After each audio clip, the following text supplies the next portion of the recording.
What's up guys, Xbox Kid here. Today we're doing Emulation 101, Ultimate Emulation, how to do emulators, whatever the hell you want to call it, we're doing it.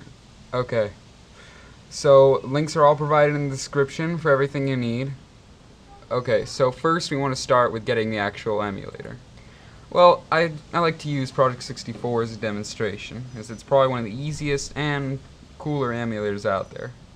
This is the 1.6 version, and it can play just about any Nintendo 64 game you want.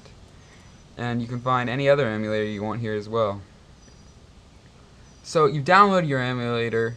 Next, what you want to do is you want to get some ROMs. So I provided two ROM sites. One is ROM Central. This is my personal favorite ROM site. It's got a lot of ads, but I don't mind it. I think it's pretty good and has fairly good download times. Another one that tends to have way more ROMs is called Dope ROMs. You can find ROMs and ISOs for systems that use disks on this site, no problem. It's all around, you know, it's really not that hard to get a hold of them. So all I ask really is that if you guys should really just do this legally. Like if you own the actual games, then go ahead and download it. That way, you know, someone shows up at your house, at least you have the actual game to prove you own it. All you're really doing then is just playing it on your platform of choice. The good old PC, or in my case, a Mac running Windows 7 Beta, or RC, whatever. Alright, so you downloading your ROM. What I recommend next is having a WinRAR archiver, some kind of unzipping program. Personally, I highly recommend WinRAR, and so once you download, basically, you'll just extract the game. As you can see, I've already extracted Super Mario 64 to my desktop. Once that's done, it's simply a matter of opening your ROM.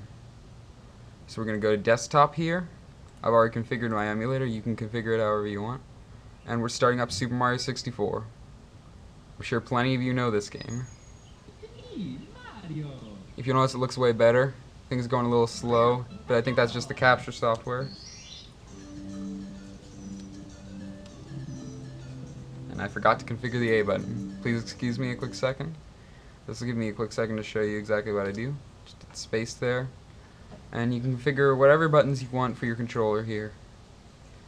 In fact, also many emulators also support other controllers. A lot of people tend to use 360 controllers and stuff for Super Mario 64. So I'll let you watch that. Hold on. Where normally that works with most things. Okay, so there you have Super Mario 64. I'll leave it running. But say you're downloading an emulator that uses disks. Well, then there's another step you gotta follow. And for that, I provided Emu Paradise. So we're at the emulator zone. Yeah.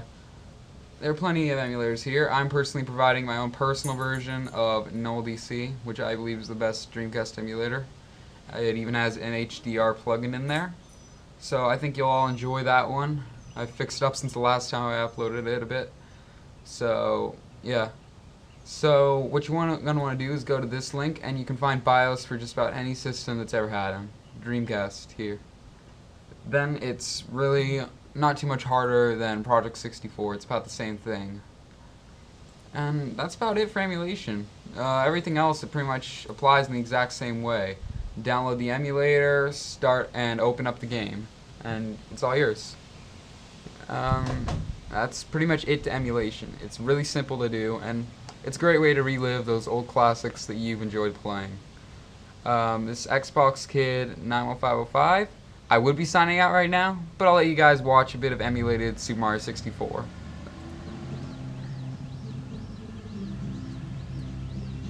Excuse the slightly messed up audio. Actually, wait, I can fix that. There we go.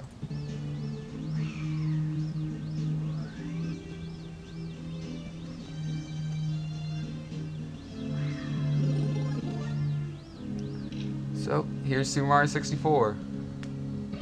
Welcome to emulation. The game plays just like it would originally. You'll notice, though, things like anti-aliasing and stuff are in effect. These are newer things that weren't available at the time, and they make the games look much better than they once did.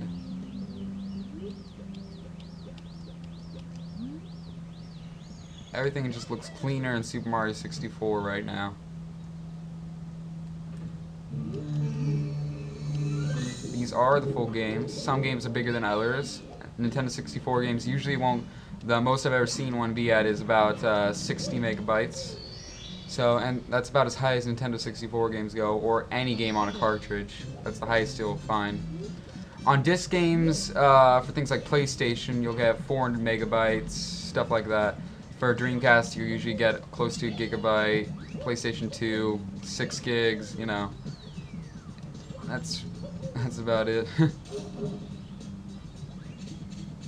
Excuse the slow speeds, once again. It's because... Okay, cancel that. I just hit a bad button. But you guys get the point. That's emulation for you. Xbox Kid 955 signing out.